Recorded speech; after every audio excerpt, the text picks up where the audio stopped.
সরকার থেকে বাচ্চা যখন হবে জন্মের সাথে সাথে আমরা বিসিজি টিকা দেয় গভর্নমেন্ট থেকে। খুব গুরুত্বপূর্ণ যেটা রোটা ভাইরাসের টিকা।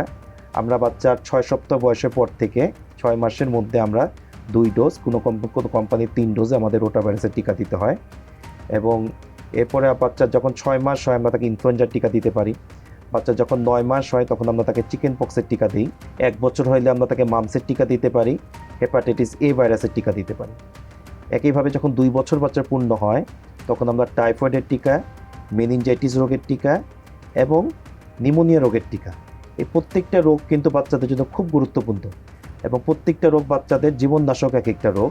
তো সেই রোগগুলো যদি টিকা যেহেতু আমাদের এখন অ্যাভেলেবেল আছে, আমাদের দেশেই এখন প্রোডাকশন হচ্ছে এবং টিকাগুলো আমাদের দেশে পাওয়া যায় এবং একটা আমি মনে করি টিকাগুলা রোগের তুলনায় যে খুব একটা কস্টটাও খুব বেশি যে তা না। এই টিকাগুলো দেওয়ার সুযোগ থাকলে অবশ্যই নিতে হবে। এবং সুবিধা হচ্ছে ইপিএর টিকাগুলো যেমন আমাদের একই দিনে 2টা-3টা করে টিকা নিতে হয়, এই টিকাগুলো কিন্তু এক একটা এক এক সময়, আমি যেমন বললাম একটা 6 মাসে, একটা 9 মাসে, একটা আমার 1 বছর পর 2টা টিকা, 2 বছর পর আমার 3-4টা টিকা। তাহলে আমার যেহেতু একসাথে চাপও পড়তেছে না, এই জন্য আমরা টিকাগুলো নেওয়ার সুযোগ থাকলে অবশ্যই নেওয়া উচিত।